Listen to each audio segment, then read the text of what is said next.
Citizens of the United States. We are anonymous. There is a new bill that the United States government has successfully passed.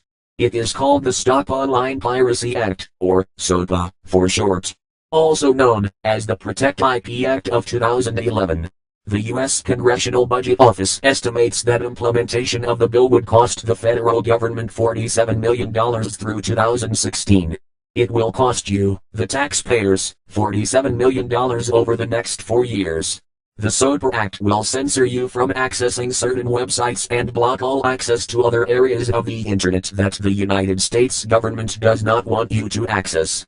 The SOPA Act essentially means that, even if you make a video of your child playing or singing and you have music playing in the background, or video on TV, you are breaking the law, and the government will order the websites that host your content to censor your content because of their new bill.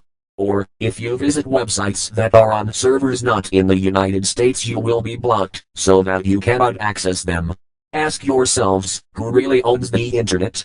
The answer is simple: no one actually owns the internet, and no single person, organization or government controls the internet in its entirety. It is more of a concept than an actual tangible entity, and the internet relies on a physical infrastructure that connects networks to other networks. There are many organizations, corporations, governments, schools, private citizens and service providers that all own pieces of the infrastructure that make up the internet, but there is no one entity that owns it all.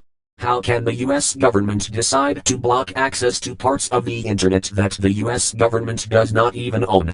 The SOPA Act is a direct violation to people's right to freedom of knowledge and information, and for that violation the United States government is a disgrace to the land of the free that every United States soldier has fought or died for. The United States government is essentially telling the people of the United States that they are free to do as the government tells them. If people do not follow their rules, they will arrest them for making an attempt to learn.